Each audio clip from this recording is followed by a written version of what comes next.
Hello everyone. So in this video we'll be discussing pre-Marxian theories. Um, Marx was influenced by the intellectuals and philosophers contributing to Western political theory. This includes the writings of Hobbes, Locke, Rousseau, Kant, Hegel, and others. All of these thinkers had their own view of sovereignty. Hobbes believed that absolute sovereignty was found in the government because people are not held together by any social bonds. Locke thought that property exercised social cohesion. Thus, he believed in limited government sovereignty. Rousseau was able to understand that because property was distributed unequally, sovereignty was in favor of the higher classes. This led Rousseau to believe that by joining into a civil society through social contract, humans can rely on the power of reason to rise and overcome their antagonistic passions. But this was difficult to establish in the modern world. Kant thought that individuals pursuing their own personal interests led to good results for society. This is similar to Smith's idea of the invisible hand. Hegel believed that realists and idealists were not able to prevent alienation from the natural world. Marx did not agree with the view of Hobbes and Locke about sovereignty of the government and property owners. Unlike Rousseau, Marx believes that an ideal society can be established in the modern world. Marx develops Kant's and Hegel's ideas of radical democracy. By participating in nature and labor, humans can make their lives meaningful.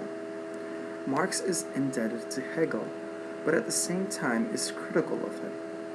Marx and Hegel both share this concept of human history and that humanity progresses through history.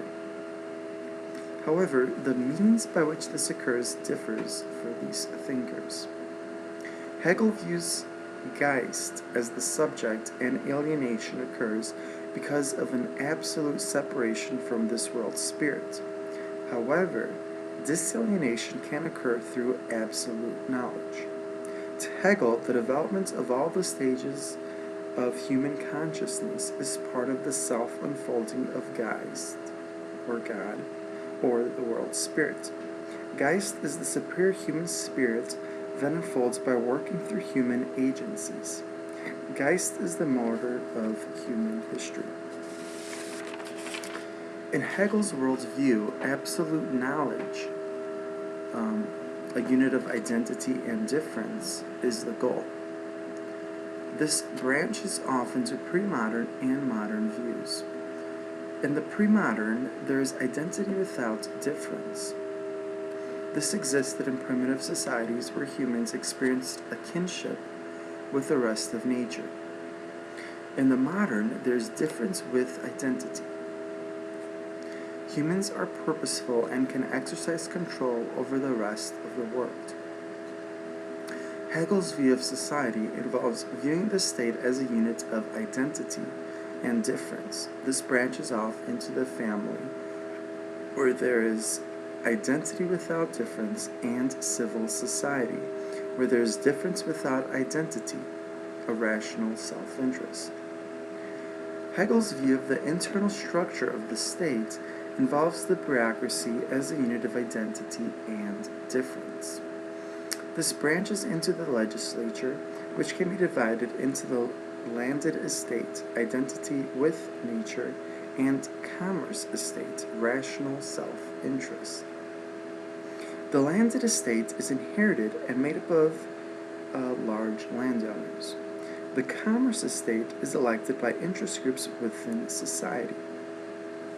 Marx's version of human history views labor as the subject, alienation occurring because of capitalism, and disalienation possible by communism.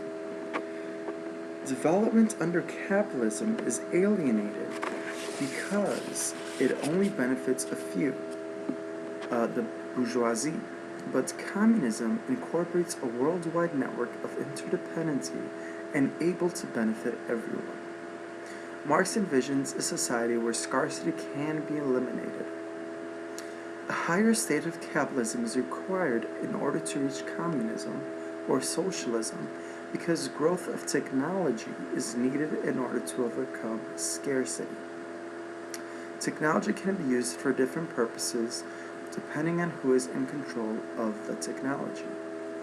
The proletariat revolution will cause capitalism to fall to the working class, and the working class can use technology to establish new forces of production where the needs and wants of all individuals can be satisfied.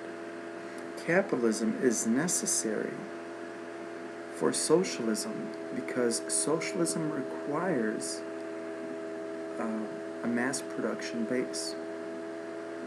Capitalism develops the major working class, and this class is able to develop a realm of labor in which their sense of selves is developed. There will be a decline in nationalism, religion, sexism, racism, etc., as a means of identifying oneself, and humans will be able to lead a proletariat revolution. So again, these are some of the pre-Marxian theories and some of the philosophers and thinkers that influenced Marx. Thanks.